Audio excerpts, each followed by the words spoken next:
¿Cómo están, hermanos? Nuevamente nos encontramos para hacer un estudio con ustedes también acerca de uno de los capítulos más increíbles del Nuevo Testamento. Es Mateo 24 y hemos llamado a este estudio Mateo 24 una interpretación consistente. Quizás para introducirnos un poco a este estudio, quiero hacer algunas preguntas que pueden justamente recordarnos acerca de las grandes diferencias que hay en cuanto a la interpretación de este capítulo. Por ejemplo, Mateo 24, ¿se trata de una profecía que tiene que ver con el futuro o tiene que ver con un cumplimiento pasado? ¿Es para Israel o para la iglesia? ¿Hay aplicaciones para ambos? Son preguntas que habitualmente se hacen y la gente se pregunta. Otra pregunta también es importante. En el contexto se menciona esta frase, esta generación. ¿Se trata de la generación contemporánea de Cristo o se trata de una generación posterior, futura aún? Cristo menciona esta frase en el sentido de que quienes, ¿cierto?, experimentarían todo lo que está mencionando Cristo, ¿cierto?, tendría que ver con esta generación. ¿A qué generación se refiere? Por otro lado, Mateo 24 es una alusión profética a lo que ocurrió el año 70 después de Cristo, o es una descripción del fin del mundo. Ahí los teólogos, ¿cierto?, muestran su discrepancia en esto. Por otro lado, Mateo 24, versículos 29, 30, 31 mencionan la venida del Hijo del Hombre en las nubes. ¿De qué se trata? ¿De una venida literal de Cristo? ¿Es la segunda venida? ¿O es una venida metafórica? ¿Es una venida, en cierto sentido, invisible, que de alguna otra manera muestra el juicio del año 70? Son preguntas interesantes que vamos a estar resolviendo con el proceso de este estudio. Pero antes de ello también quizás mencionar algunas cosas. Una de ellas es los propósitos. ¿A qué me refiero? Cuando estudiamos la Biblia, evidentemente tenemos que tener un propósito. A lo menos quiero mencionar 3 propósitos que nunca deberíamos olvidar. El propósito nutritivo bíblico. ¿A qué se refiere? Segunda de Pedro 2:2 dice lo siguiente. Leo lo que dice ahí el apóstol.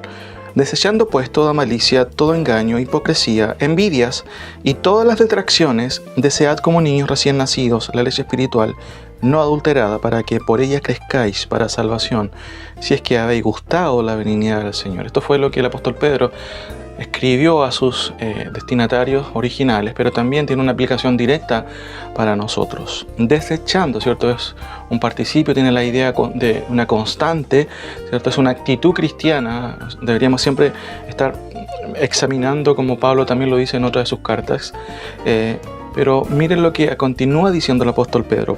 Desechando pues toda malicia, todo engaño, hipocresía e envidias y todas detracciones, desead. Y eso es un imperativo. Desead, ¿cómo? Como niños recién nacidos, la leche espiritual no adulterada, para que por ella crezcáis para salvación. Muy interesante lo que dice el apóstol Pedro, que en cierto sentido es un propósito nutritivo bíblico el que se describe aquí. Deberíamos nosotros tener, ¿cierto?, una dieta muy rica y muy rigurosa en cuanto a la palabra del Señor. Eso es lo que vemos en la palabra, y justamente aquí, en este versículo, el apóstol Pedro manda a sus oyentes, a sus destinatarios, a los lectores de su epístola, a que ellos también tengan este espíritu en cuanto a justamente la enseñanza de la palabra del Señor. Desead como niños recién nacidos la leche espiritual no adulterada. Sabemos que en los contextos, ¿cierto?, en los pueblos donde se vende leche, la forma de adulterarlo es combinándola con agua.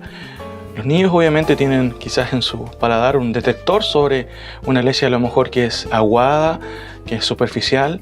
Bueno, la figura aquí se traslada justamente a la realidad espiritual, en el sentido de que los creyentes deberíamos desear una enseñanza justamente no adulterada, una enseñanza que por ende, se entiende, sea saludable, sea rica, justamente tal cual está expuesta en su palabra. Finalmente el apóstol Pedro dice, si es que habéis gustado la benignidad del Señor. Interesante, eso es una condicionante. Si es que habéis gustado la benignidad del Señor, entonces ustedes van a buscar justamente este aspecto, esta enseñanza no adulterada. Y eso en cierto sentido también habla de que los creyentes evidentemente vamos a querer buscar la enseñanza que sea saludable también justamente para nosotros, para nuestra alma, para nuestro espíritu, en el sentido también de que es un elemento vital para el crecimiento. Por eso el apóstol Pedro está diciendo, para que por ella crezcáis para salvación. Sabemos lo que pasa cuando la nutrición en los niños no es muy adecuada. El crecimiento no es el ideal. Y aquí, trasladándolo al aspecto espiritual, evidentemente, este aspecto o este propósito claramente deja ver, vale la redundancia, un propósito nutritivo bíblico. Segundo, un propósito apologético bíblico. El apóstol Pablo a Timoteo escribió lo siguiente: toda escritura es inspirada por Dios. Esto es muy interesante porque deja a ver también y quizás pone en la mesa muchas veces algunas ideas que son erróneas en cuanto a lo que es la escritura. No hay, hermanos, doctrinas secundarias en la escritura. No, cuando Pablo dice toda la escritura es inspirada, está diciendo que cada enseñanza, cada palabra, cada tema en la escritura es inspirado por Dios. Como es inspirado por Dios, entonces todas las enseñanzas tienen su importancia. El capítulo 24 de Mateo toca aspectos escatológicos. ¿Son secundarios esas enseñanzas? No. No encontramos un apoyo bíblico a estas declaraciones que muchas veces se hacen justamente para evitar un poco lo que son estos temas que a veces traen cierta polémica. Pero son parte de la palabra del Señor. Son enseñanzas bíblicas y debemos enseñarlas como tal. Justamente han sido enseñadas en su palabra. Toda escritura es inspirada por Dios. Y note, y útil para enseñar. Bueno, para eso enseñamos la palabra, porque requiere ciertamente de sus discípulos, quienes nosotros somos sus discípulos, enseñar y aprender también. A algunos nos toca enseñar, pero también nos toca aprender de su palabra. Antes, de hecho, de enseñar, nosotros tenemos que aprender su palabra. Sigue diciendo la utilidad acerca de la palabra del Señor. Y útil para enseñar, para redarguir, para corregir y para instruir en justicia. Todos estos aspectos incluyen justamente lo que tiene que ver con el propósito instructivo. Redarguir tiene que ver con refutar, con decir, no, estás equivocado, esta no es una buena conducta, no lo estás haciendo bien. Y también, por supuesto, una mala interpretación aplica aquí bajo este concepto de lo que es el redarguir. No estás interpretando bien, no es la forma, no es la idea que quiere decir el autor. Después dice para corregir, ¿cierto? Para instruir en justicia. No debemos ignorar que la palabra del Señor también tiene ese propósito de poder leerla y también corregir nuestros errores, no solamente conductuales, sino también por un lado interpretativo. Y justamente este pasaje ha sido objeto de muchas disputas y muchas diferencias en cuanto a la interpretación. Propósito apologético bíblico entonces tiene que ver justamente con la utilidad que nos da la palabra del Señor. En el sentido, ¿cierto? Implícito está aquí el hecho de que cada vez que aprendemos la palabra de Dios saludablemente, al mismo tiempo es un antídoto ante la falsa enseñanza. Hay un tercer propósito también, que es el propósito teológico doctrinal. Pablo también, escribiendo a Timoteo, ¿cierto?, pone un poco más urgencia en estas declaraciones cuando dice: te encarezco delante de Dios y del Señor Jesucristo, que juzgará a los vivos y a los muertos en su manifestación y en su reino. Que prediques la palabra, que instes a tiempo y fuera de tiempo, redarguye, reprende, exhorta con toda paciencia y doctrina. Qué interesante y qué notable es este versículo. En una época en donde aún sigue proliferándose, ¿cierto?, las falsas enseñanzas, los falsos maestros, y en este contexto que estamos viviendo también de ciertas complicaciones de salud, producto de este COVID-19, han aparecido muchos falsos maestros.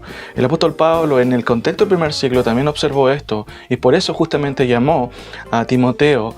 Y note por favor la fórmula que usa en el versículo aquí, la connotación, ¿cierto?, tan delicada que usa el apóstol para justamente llamar al apóstol, en este caso Timoteo, a que pueda tomar en serio. Dice: te encarezco. Esto es como poner cara a cara a alguien. Te encarezco delante de ¿quién? De Dios y del Señor Jesucristo. Hermano, es tremendo lo que está diciendo el apóstol Pedro. Te pongo delante de Cristo y del Señor. ¡Wow! No es algo menor ni de poca monta en ese sentido. Y continúa diciendo el apóstol: te encarezco delante de Dios y del Señor Jesucristo, que juzgará a los vivos y a los muertos. Está describiendo a quién se refiere, en este caso al Señor, ¿cierto?, en su manifestación y en su reino. Que prediques la palabra. Y este es un mandato imperativo ahí también en el texto, que prediques la palabra. Y Timoteo podría haber preguntado: ¿y cómo lo hago? ¿Cuándo? Pablo, ¿cierto?, continúa diciendo que instes a tiempo y fuera de tiempo. Literalmente dice en buen tiempo o en mal tiempo. Quizás no estamos en un buen tiempo, Pero eso no es excusa, bíblicamente hablando, para no justamente estudiar la palabra y para enseñar la Escritura. Debemos hacerlo en todo tiempo. Y después agrega la manera de hacerlo. Redarguye, reprende, exhorta, y note, con toda paciencia y doctrina. Note que se repiten algunos conceptos. Redarguir, justamente refutar el error. Reprender cuando lo requiera, a veces es necesario hacerlo. Exhortar, ¿cierto? Exponer. Pero mire la manera, con toda paciencia y doctrina. Esto es difícil de llevar muchas veces. Por un lado, la paciencia muchas veces no siempre se tiene, pero es necesario bíblicamente hablando, pero no instruimos simplemente basado en ideas nuestras. Dice el texto, con paciencia y doctrina. ¿Qué doctrina?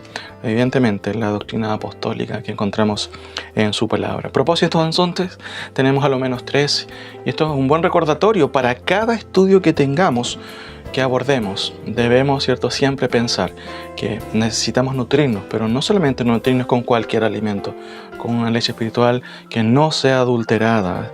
Por otro lado, entender que la palabra del Señor tiene una utilidad tremenda, no solamente para instruirnos, sino para enseñarnos, sino también para corregirnos. Como decía también un teólogo, no solamente la Escritura tiene información, sino que también decanta en la formación también de nuestra vida espiritual. Y por último, el propósito teológico doctrinal, ¿cierto? Te encarezco delante de Dios, dice Pablo a Timoteo, que prediques la palabra. Este tiene que ver con la urgencia, porque en el contexto ahí, si seguimos leyendo, Pablo está denunciando que ya en el primer siglo habían muchos que estaban teniendo comisión de oír, ¿cierto? Y estaban escuchando a muchos falsos maestros. Eso no ha cambiado, hermanos. Y en ese sentido, la mejor forma de poder nosotros tener un antídoto es conocer la verdad bíblica tal cual los apóstoles la han enseñado. Ahora, quizás también mencionar la ruta del principio interpretativo. ¿Cómo vamos a abordar Mateo 24 sabiendo que hay bastante discrepancia en este capítulo? Bueno, me parece muy interesante lo que en su momento John Knox respondió a María, reina de los escoceses, ahí en Edimburgo. Cito literalmente lo que escribe también Roy, aquí el autor de esta cita, diciendo: cuando Juan Knox disputó con María, reina de los escoceses en Edimburgo, en el año 1561, ella dijo: usted interpreta las escrituras de una manera y ellos, los católicos, de otra. ¿A quién creeré y a quién juzgaré? Juan Knox respondió: la palabra de Dios es clara en sí misma, y si le aparece alguna oscuridad en un lugar, el Espíritu Santo, el cual no se contradice, explica lo mismo en otros lugares.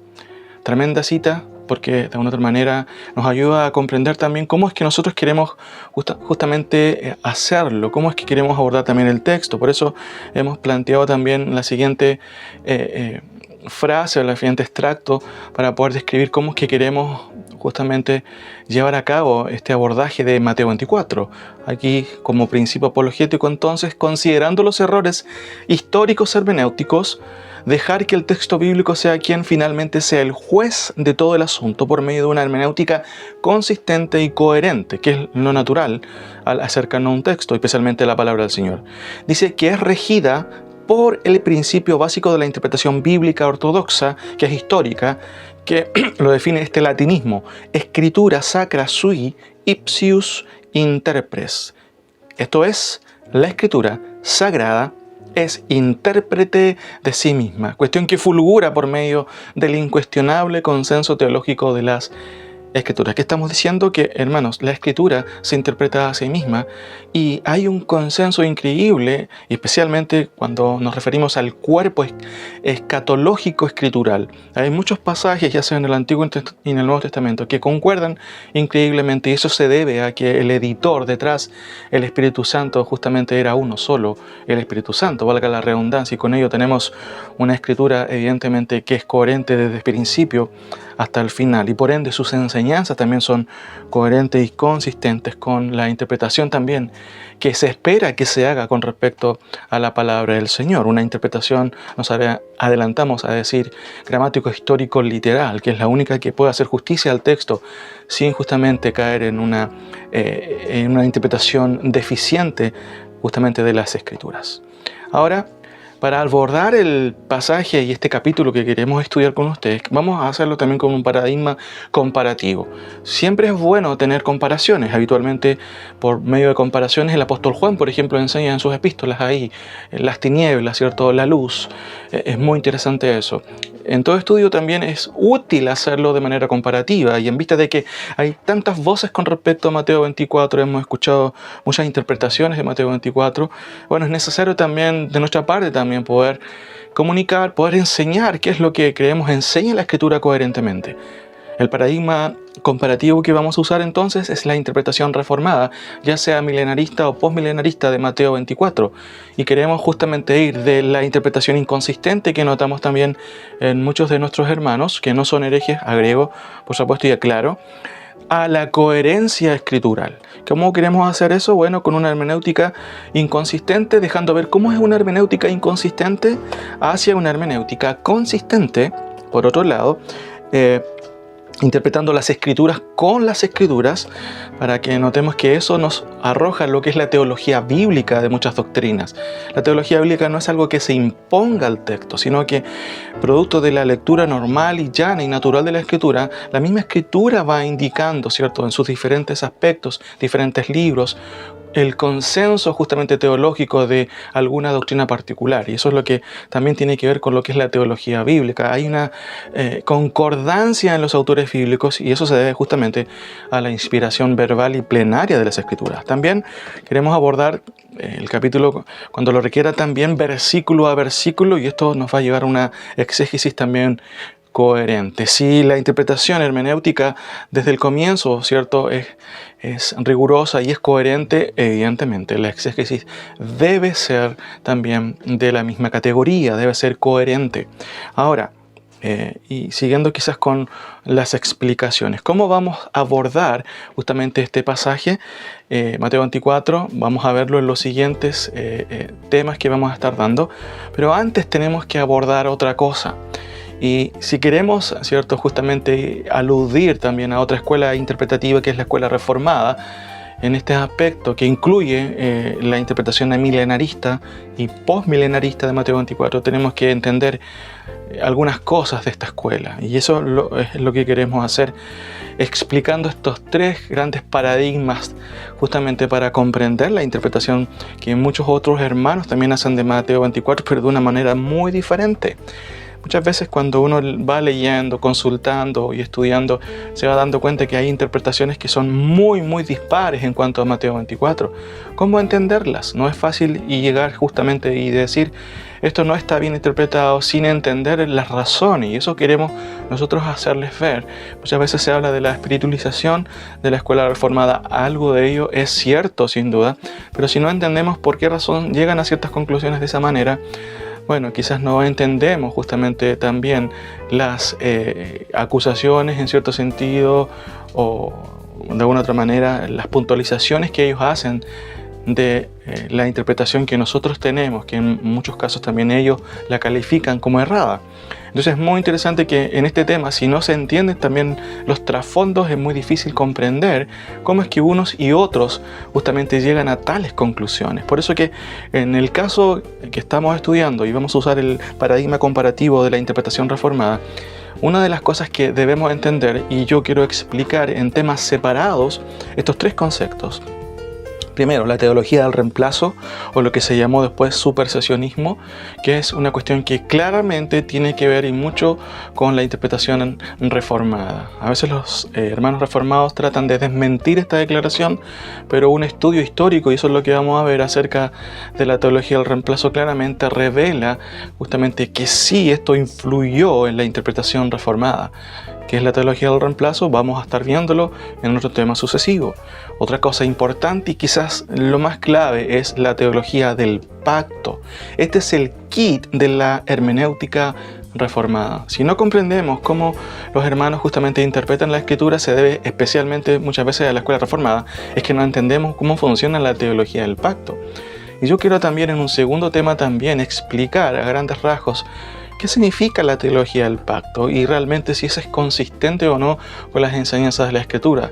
Cuando entendamos y lleguemos a este punto, comprenderemos muchas cosas de por qué la escuela reformada interpreta de una forma la Escritura. Por ejemplo, por qué ellos insisten justamente en hablar de Israel en el Nuevo Testamento o asociarlo con la iglesia hablando de un nuevo Israel. ¿Y por qué hablan de ello? Bueno, en parte tiene que ver justamente con la teología del pacto. Finalmente, hay una cosa también relevante en la interpretación reformada que tiene que ver con la tesis de la reinterpretación testamental. Como muchos de ellos también, y es parte de la tesis reformada, señala que debemos interpretar el Antiguo Testamento a la luz del Nuevo Testamento. Pero no solamente esto es una cuestión superficial.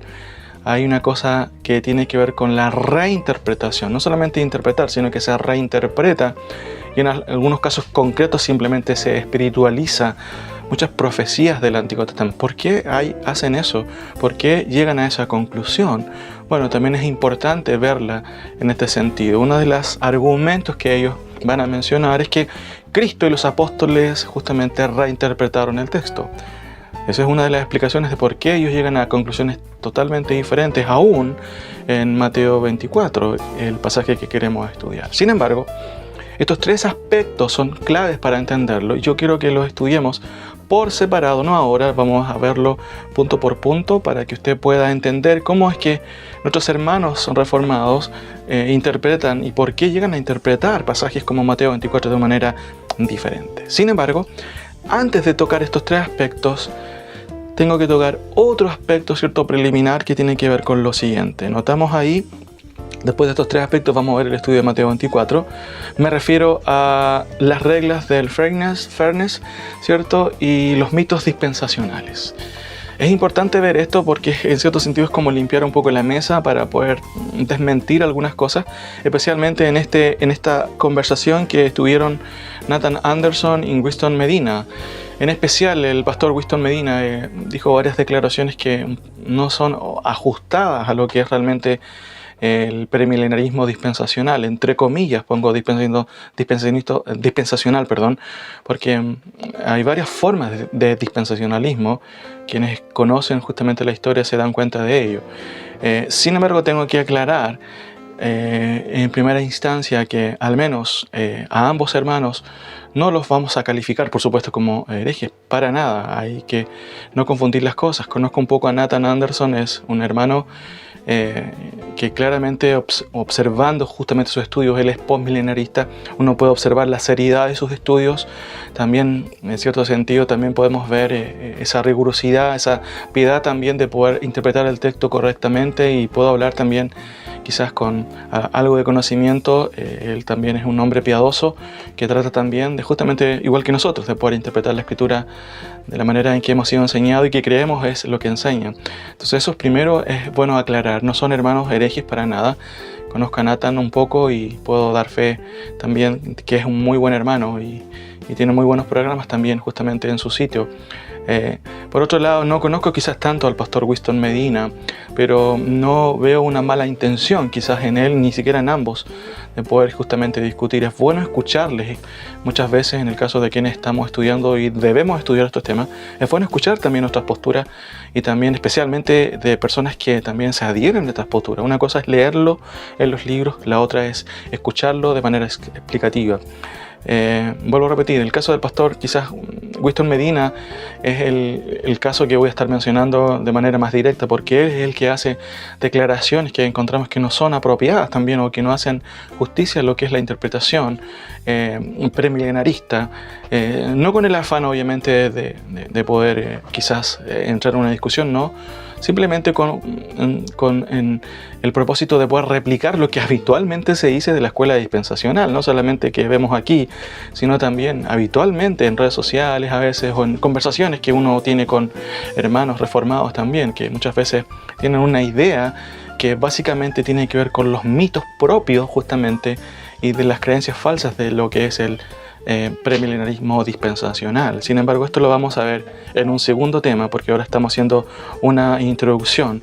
Posteriormente también a ello vamos a ver justamente la introducción, la interpretación variada, reformada de Mateo 24, y vamos justamente a continuar en cierto sentido para demostrar algo que vamos justamente a ver en las reglas del Freigner, ciertos mitos dispensacionales. Y vamos a ver eso también corroborado en la interpretación variada, reformada de Mateo 24. Entonces, mis queridos hermanos, con esto damos comienzo a la introducción justamente de esta serie que queremos llevar a cabo con ustedes, teniendo este bosquejo, cierto, general.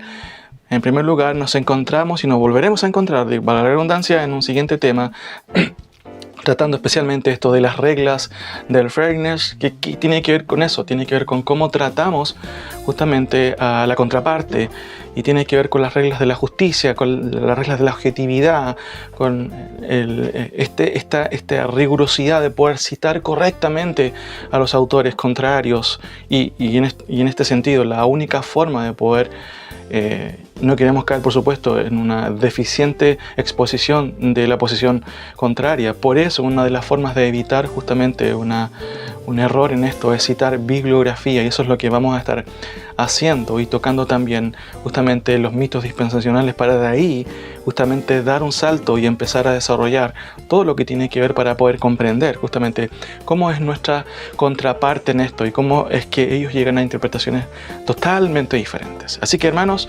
empezamos esta serie entonces con el estudio de Mateo 24, una interpretación consistente, y nos volvemos a encontrar justamente en el siguiente tema, las reglas del Freigner, los mitos dispensacionales.